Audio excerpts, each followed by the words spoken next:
Imagine a man standing tall against a tide of change, his voice ringing out across the Ohio Valley, rallying tribes to a dream so bold it still echoes today.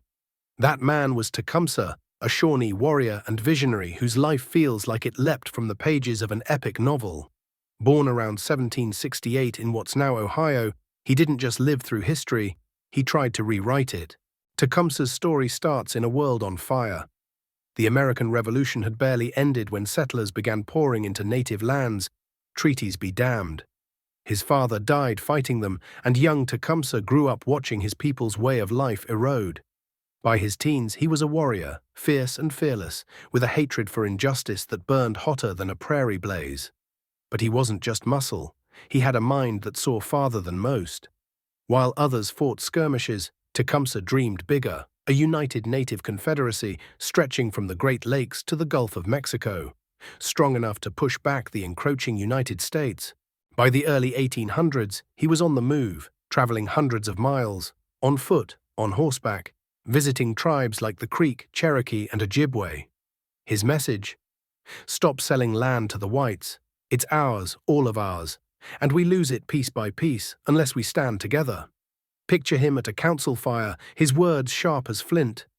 The white man's promises are as hollow as a rotted log. People listened. Tribes who'd never agreed on much started nodding along. His charisma was magnetic, his logic undeniable. Then there was his brother, Tenskwatawa, the prophet. A reformed drunk turned spiritual leader, he preached a return to traditional ways. No alcohol, no European goods. Together they built Prophetstown in Indiana, a buzzing hub of resistance. But Tecumseh wasn't just a dreamer, he was a doer. In 1811, while he was south recruiting allies, the U.S. struck. Governor William Henry Harrison torched Prophetstown at the Battle of Tippecanoe. Tecumseh came back to ashes, his vision bruised but not broken. Desperate, he turned to the British during the War of 1812, leading warriors with a ferocity that stunned their enemies. At the Battle of the Thames in 1813, though, it all unraveled.